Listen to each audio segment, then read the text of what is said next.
Okay, so we are in Introduction to Statistical Learning, Chapter 8, and we're on question number 10. Okay, um, we're going to be using the hitters data set, uh, which is part of the ISLR2 package, and we are going to be using different methods to predict one of the variables in there, which is salary. Okay, and so here's the questions here, and so we'll go through them one at a time. Okay. So A and B we'll just do together, okay? Um, we're going to remove observations that aren't there, um, where salary isn't there, uh, and then log transform the value for salaries, and then we're going to create a training set with the first 200 observations and a test set with the rest of them, okay? So we'll load all of our packages here. We'll call up the appropriate data, and then I'm calling the data D, which is just hitters, and specifically it is the rows or the observations of the data hitters where it is not in A, exclamation point is in A, so is in A says is a in A value, and then the exclamation point negates that. So we want the ones that are not in A. Which one's not in A? Hitters, salary. Okay. And then from that, we log transform the salary variable. And then we're going to make our training set here. So the training data is the first 200 observations, 1 through 200. And then I just take D train, and I index on D over the training set. And then the D test is, not the training index. Okay. And then I also, because I thought we might need them, turns out we really don't, but I also just looked at the X and the Y variables, right? So everything except for salary and salary for train and test. But okay. Okay, now again we'll do parts C and D together. So we're going to perform boosting on a training set with 1,000 trees, across a different range of lambda values. Okay, and then we'll produce a plot for the different values of MSE. Okay, or mean squared error.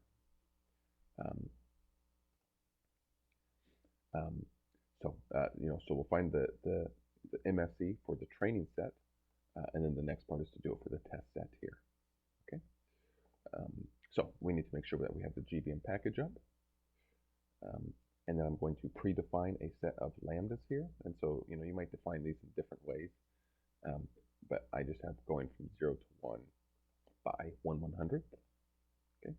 Then I'm creating some vectors to store my errors in. And the length of these vectors is the number of lambdas, right? Because I want to test each lambda. And then I run a loop over, each lambda using the GBM function. Okay. And with each run through this, I'm testing a different lambda. Okay, so hopefully that makes sense. Then I find what the predictions of that particular run are and what the error is.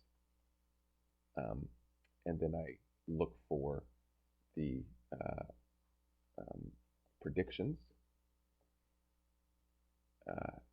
on the test set and the error on the test set. Oops, I think I'm moving something around there. And then we'll plot them. And instead of making 2 plots, I just make 1 plot. And so here is that plot. So the black is the training error and the red is the test error. Okay, across different values of lambdas here.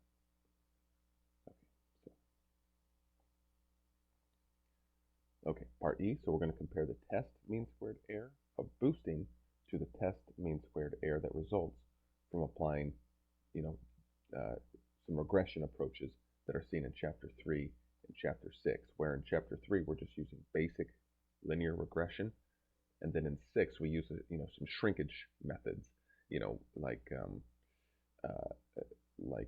where we have a lambda at the end, and then we're adding a penalty term. Okay, so So the first thing I'm doing is I'm just finding the best error rate for what we just did, okay, because we're going to have to compare that.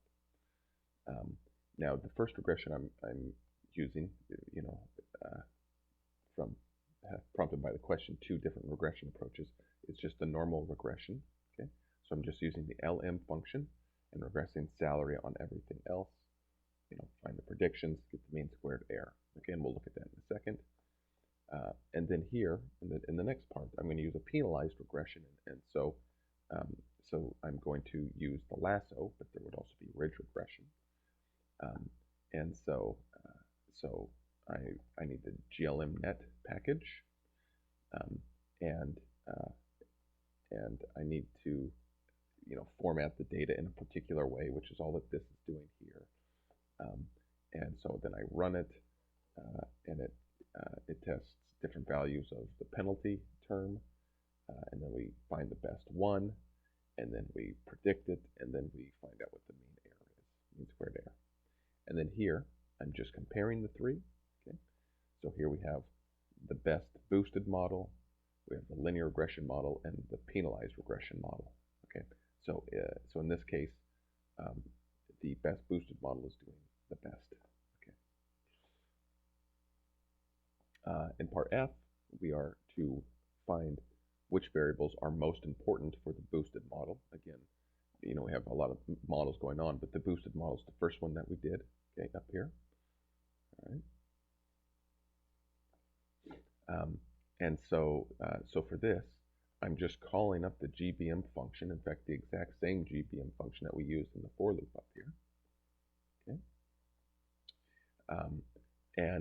But instead of testing a bunch of different shrinkage values, I'm just using the lambda, which had the minimum test error.